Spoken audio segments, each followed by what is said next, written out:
Hello, welcome to Shit My Government Says. Now, you might have noticed that we've changed it from Prime Minister to government. The reason for that is because as much as I might hate Theresa May, she is not the only member of the gang. So the Conservatives, or Tory party to use their street name, have got a lot of people that need to be called into question. And I know some people are like, how can you compare the Conservatives to a gang? Hello, investigations for fraud, 2 homes on a basic income, linked to multiple deaths. How could I not compare them to a gang? They might as well be walking around in slow motion with a fur coat and a cane. Is it fox fur? Anyway, most members of the gangverment need to be called into question. So whether that's Philip Hammond or Jeremy Hunt or Boris Johnson, and we'll get on to that notorious PIG a bit later in the series. But the man of the moment is, of course, Jacob Rees-Mogg.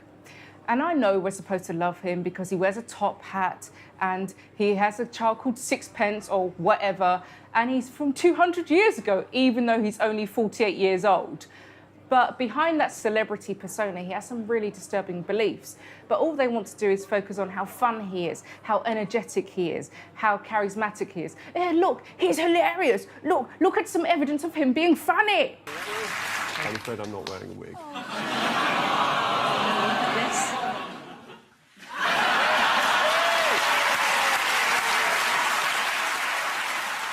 Sorry, is this RuPaul's Drag Race? Why am I meant to care whether he wears a wig or not? Mate, get off the game shows and do your job. That's a bit like if I was in an office and they said, oh, can you do the spreadsheet, please? Yeah, I can, after I've done a lip sync battle.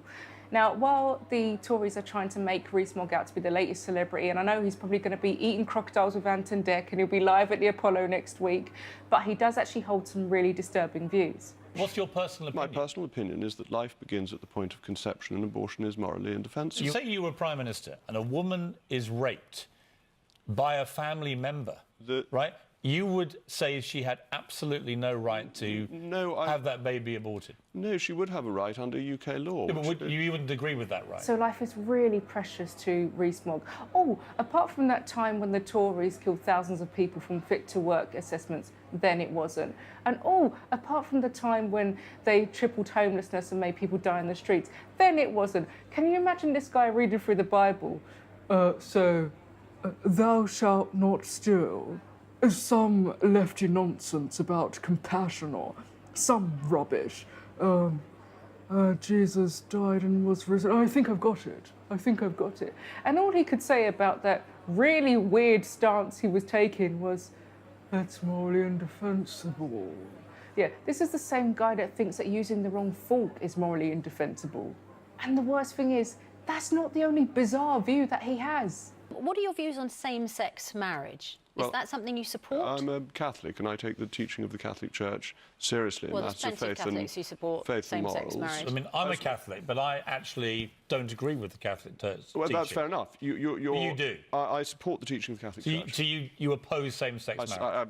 Can you imagine being so extremely right-wing that you make Piers Morgan look like Owen Jones in a vegan cat cafe?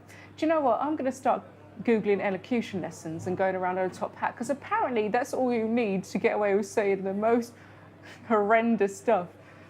I think that all kittens should be killed at midnight. I think that school children should have their meals replaced by maggots. But of course it's not UK law. Now, one of the other crazy things he said is that he would never change his baby's nappy because he's not a modern man, you see. And apparently when he says it, it's quaint and eccentric because he does it in a posh accent. Oh, why should I change my baby's nappy? They're perfectly capable of getting up and doing it themselves. That's the Tory way.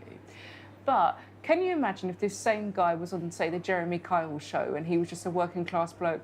So what if my baby's nappy ain't been changed? I don't care. So what? Leave him to lie in shit for all I care. They could be there for 9 days, I don't care.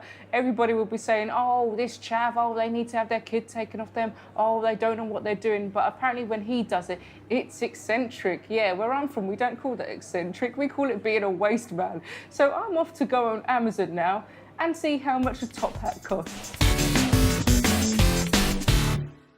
Thank you for watching Shit My Government Says. Now, if you've enjoyed this, you can see more on my YouTube channel or go to realmedia.press. And I'll also be doing my own stand-up show at the Leicester Square Theatre, so come along down for that.